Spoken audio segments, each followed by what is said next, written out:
One of the things we want to talk about now are the types of haunts. We at the Horror Tours distinguish between three different types of haunts. There are pay haunts, home haunts, and yard displays. And what are they, I hear you say? Paul's going to tell you a little bit. We'll go with the pay haunts at first. The pay haunt is exactly what it says it is. It's a haunt you got to pay to get into. It's a professional haunt. It's the ones they usually see advertised, the ones that have been around for a long time. It's a place you go, frequently set up in a storefront building or perhaps a church, and you pay to get in. And these have many live actors. They have a lot of displays, some of them bigger than others. Some of them are really good, some of them are not worth paying the money to get in.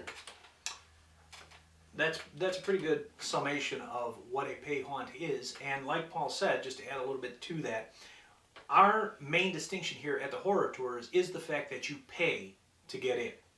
Now you may hear us and you may hear some other people talk about professional haunts. That encompasses a lot. And simply because you pay for a haunt does not mean that it's professional. That is the way we define it, professionally staffed by people who are in the business of doing haunts at Halloween time.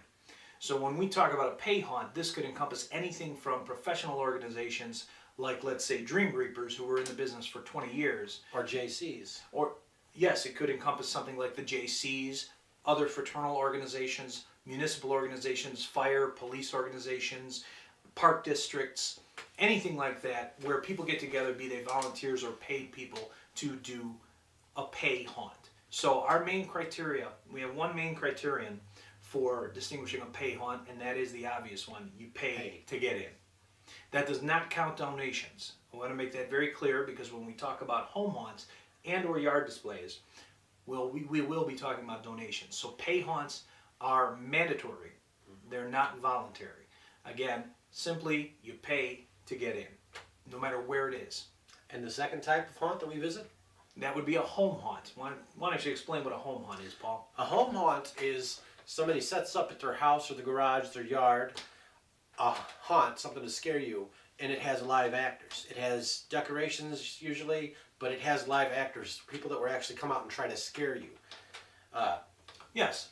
For example, a home haunt, the way we might distinguish something like that from just a yard display, which is our third category, is the fact that a home haunt is specifically structured so that you walk through something, be it a backyard, front yard, a garage, a shed, whatever it might be, and it has some sort of thematic display, maybe animatronic props that are hidden, that scare you, that jump out at you, and or live actors. Oh, that's right, because it could have the props without the live actors. Yes.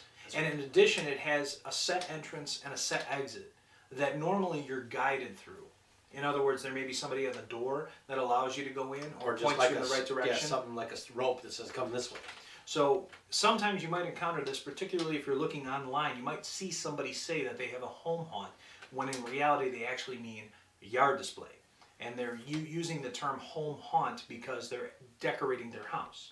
So that's why we make an important distinction between that and a yard display. For our purposes, a home haunt has to have an actual setup where you walk through and or are guided through with live actors and or animated props, animatronics, that the intent is to actually have a haunted house on a private property. And our third category is the yard display, as Brian's been mentioning.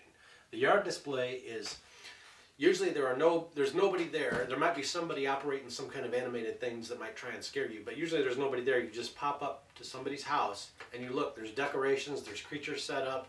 Sometimes they have something on the roofs. There's various things to see at yard displays. They could have a different level of the amounts of items they have in their yard scattered throughout the yard.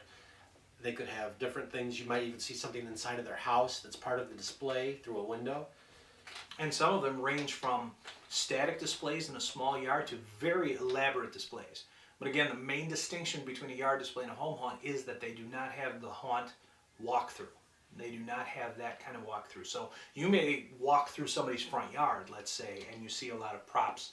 And they may even have live actors. There are some yard displays that actually have live actors at certain times, but they're not home haunts, at least not for our purposes. There's something that has a variety of props in a front yard, backyard, wherever it might be. It might even be in someone's garage too. We consider that a yard display. For example, occasionally it'll even be inside of, on a rare occasion, it'll be inside somebody's house. yes, that does happen sometimes, and we do see static displays in people's garages and things like that too. But if they do not have something that you can walk through that's intended to be a haunted house, it's not a haunted house. It's not a home haunt, it's a yard display. And the good thing about yard displays is, like home haunts, they're free. Depending on what area of the state you go to, what area of Illinois and or Indiana that you might go to, they're elaborate. And a lot of them are unique and created by the people that run them, as opposed to just having a bunch of store-bought props. There are a number of yard displays that feature a lot of animatronic homemade props. So if you're looking for a fun time for your family that doesn't cost any money at all, other than gas money and or food if you stop somewhere, yard displays at home haunts are the way to go.